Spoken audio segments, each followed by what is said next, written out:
Welcome to Evolved Radio, where we explore the evolution of business and technology. Most MSPs are great at solving technical problems, but being a great MSP is more about how you make the client feel more than what you do. On the podcast today is Alona Bolotnikova of Perfecting Service.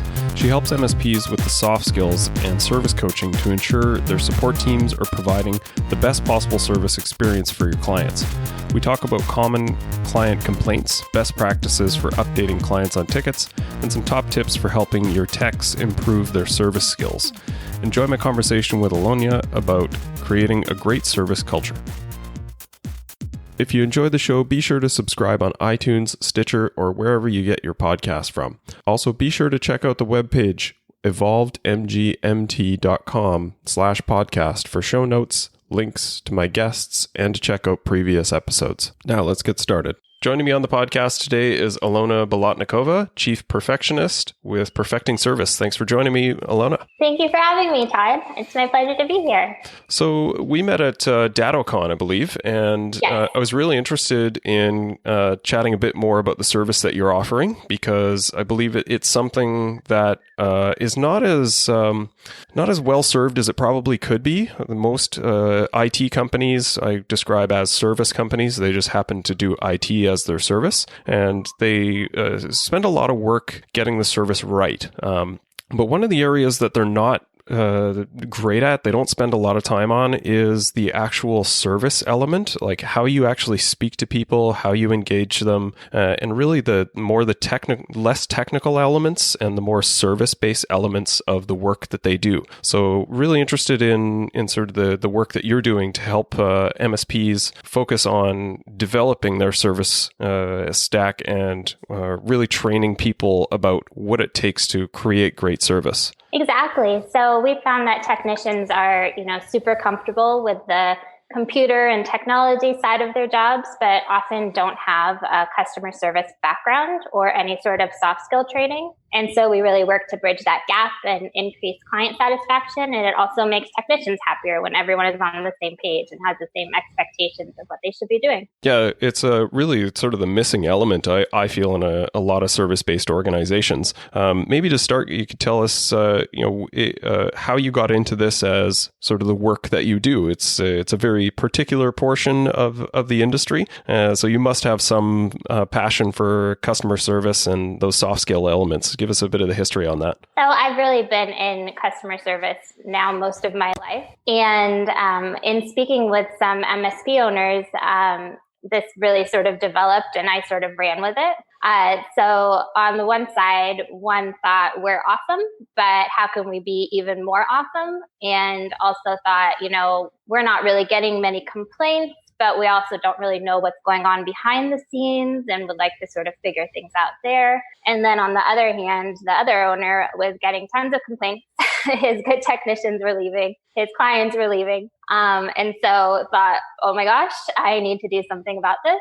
And so both of these companies had started doing internal auditing. So they had managers take turns auditing tickets.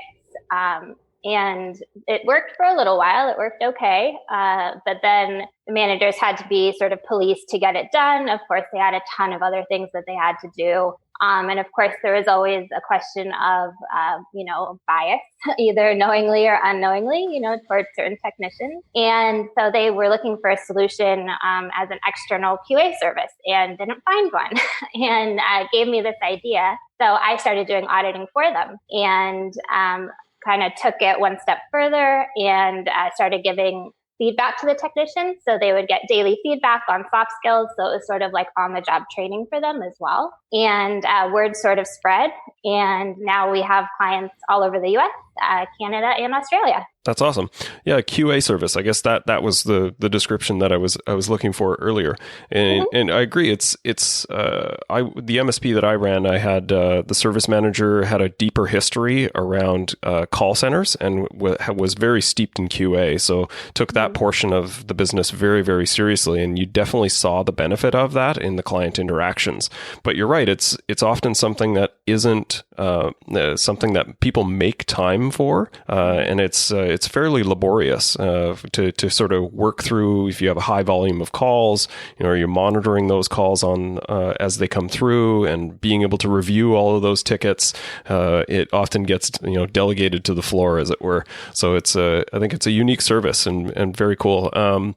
You're doing both call QA as well as the email QA as well, right? Yes, correct. So we actually listen to phone calls as well, and go in and make sure a ticket was actually created.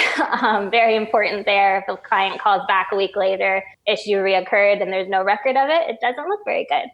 So that's sort of foremost there. And look at the quality of the ticket notes there. And then, of course, look at, is the technician being polite? Are they being friendly, or are they being curt, using too much technical jargon? Are they keeping the client on hold forever without checking in with them? And, just providing good customer service and leaving that interaction on a positive note. Yeah. So being that you're focused on service and always improving service, I'm curious, because I find this with myself coming from a service industry. I become hyper aware of all the service around me and all the interactions that I have, especially if you're calling into a call center somewhere, then you become very acutely aware of that. But even in retail settings and things like that, I'm always sort of keen and watching around me what's going on. Is that something you fall victim to as well, always analyzing the service around you? Oh, absolutely. I think, like most people, I would always know whether that interaction was a positive one or a negative one. But now I find myself in my head using our scoring categories. Like if I'm booking a hotel room, for example, I'll find myself saying like expectations, 1 out of 3, polite, 2 out of 3. So I'm kind of notating in my head what I would score them if I was scoring them. That's actually maybe a good point of reference as well. Do you mind sharing those categories of the scoring system so people maybe have a bit of a framework of what the elements are? Sure, absolutely. So we have 9 different categories that we look for. So we look for any reoccurring issues. We make sure to flag those. It might be a question of client education or technician education, or maybe it just needs to get escalated. So, of course, it's frustrating for clients to have the same thing pop up over and over again. So we make sure to flag any reoccurring tickets. And then we look for passwords being revealed. So, of course, that can be a security concern. So whenever they're revealed, either by the client or technician, we make sure to flag that. Next, we look for closing. Was the ticket closed appropriately? Was there confirmation before closing the ticket? Is everyone on the same page about what was done? And then we look for the technicians to send over a closing email that sort of leaves it on a positive note and lets the client know what the root causes were. Something like, the root cause is that your laptop wasn't restarted in 3 weeks. So then maybe next time the client might restart their laptop before they call in and, reduce ticket volume. So another category that we look for are expectations. So making sure that expectations are set and reset if needed. Appointments are kept. The client is on the same page about how long things are going to take. Another category that we look for is polite. Please and thank yous. Very important in customer service. So we look for where we can improve the level of politeness in the interaction. And lastly, email versus phone. We have found that technicians are often reliant on email communication. Instead of picking up the phone, they'll send a million emails back and forth. So we look for instances of that as well. Yeah, those last two I find are super critical. The timeliness and the cadence of communication and just setting and resetting expectations. A quote that I like is setting expectations buys you a lot of grace. Like you can buy yourself a lot of time by just saying, hey, I haven't got this quite done yet. Can I get back to you? Just that simple ask, as long as you don't abuse it, it gives you a lot more opportunity to spend time on something rather than just, that support ticket disappearing into a black hole and someone gets rightfully frustrated with that disappearing. And then the other one, you nailed it. Like technical people tend to hide behind email, and a lot can be solved by just picking up the phone and chasing someone down. That can really speed the close, and in a lot of cases, people will prefer to chat on the phone as well. So yeah, the great ones there. That kind of leads to maybe a bit of discussion on maybe some of the top complaints that you tend to see from the MSP clients, so the end users consuming these services. Do you do any interviews with the clients themselves, or is it more just sort of based on what you see in the interactions with the MSPs themselves? We do not speak to our clients' clients. The only sort of interaction that we might have with them are through incident reports. So whenever a client does complain, we fill out an incident report, and that has a summary of everything that happened. It has our scoring on it. It has a place for the technicians to sort of sign off on. And sometimes that's used just internally as a training tool. And sometimes that incident report is then given to the client, but we are not speaking to the clients or anything like that. So, but you see those complaints. So you definitely have a gauge of where those frustrations bubble up from the client base, right? Oh, yes, absolutely. Yeah. So the biggest complaints that we really see are in not closing the ticket properly. So the technician will sort of just work on something in the background and close the ticket, and the client will then call in or email in and say, why did you close this? This wasn't resolved, or it wasn't resolved to what I thought you were doing. So sort of a loss of communication there. And then the other complaint is with expectations. And like you said, it just, resetting expectations can save you so much grief. We often see when we first start working with clients that technicians will actually be doing work on a ticket. They'll, be getting things done, but it'll just be an internal note. And the client will then be calling or emailing in asking for status updates. So, just keeping the client updated, making sure that everyone is on the same page will really get you far. For sure. That's maybe a point you can validate my thinking, because on ticket notes, a lot of the ticket systems will have a setup where if someone enters notes on that ticket, it automatically sends those notes to the end user. The typical setup is that any interactions with the ticket end up going to the client. And I take a different view of this. My preference is that you have to be a bit more thoughtful about what information you send to the client, because if you just have every single update and most of it being technical, people tend to fatigue with ticket updates and they start to ignore them or delete them, and then they don't end up seeing the information where you actually need their input on. What's your preference on sort of the amount of information, the amount of communication that you have on those ticket updates? So I completely agree with you that we do not want to fatigue the clients with, bullet points of technical jargon that they might not understand and probably don't care about, because then, of course, they will start ignoring those emails where you actually do need something from them, and they'll probably start ignoring your surveys that you might be sending out as well. So we definitely don't want to overwhelm them with too many emails. But of course, having actual emails that are to the client, telling them that something is being worked on, giving them a timeline, those are very important. Yeah, excellent. Do you find that technical people are a little more difficult or resistant to some of the coaching that you have to provide versus other industries that may have more experience around coaching soft skills and customer service? Not necessarily. Technicians are often very intelligent people. They like to problem solve. They like to improve on things. And so once they're given the tools and given the training, then, they're able to pick it up. Mm-hmm. Okay. That's different from what I would have expected, because they are highly intelligent. They may think that I know this stuff, like this doesn't seem practical or useful for me, so I maybe expected that they would be a bit more resistant to that coaching. But yeah, it's good to know. And maybe it's more about the approach than it is about the specifics or the content that they're being provided as well. Any advice for interactions with those people on how you provide feedback so that it's accepted and not resisted? Well, of course, sometimes there are, those outliers.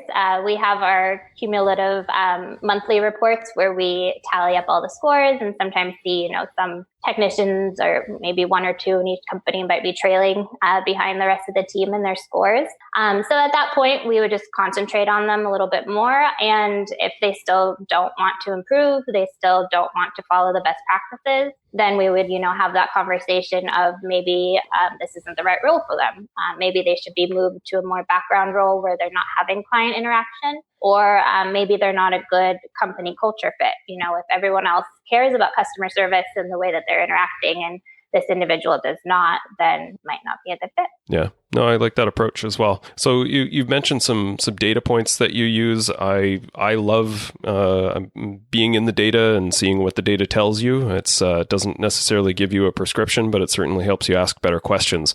I know you've mentioned customer satisfaction surveys. That's a hugely important component to that. Any other data points that you feel are really valid, things that you kind of mark or measure to see how the individuals or the company as a whole are doing? Sure. So absolutely surveys, CSAT. We also look at initial response time is very important. We sometimes see complaints about that, of course, if it takes too long to get an initial response. And that's not necessarily that someone started working on the ticket right away, but that a human actually touched it and assigned it and it told the client that we'll get to this soon. Something else that we look for too are we have internal engagement surveys too. So that speaks to company culture, making sure that employees are engaged. So that's another important metric that we look at too. Yeah. Okay, great. And along with our scores, of course. Yeah, right.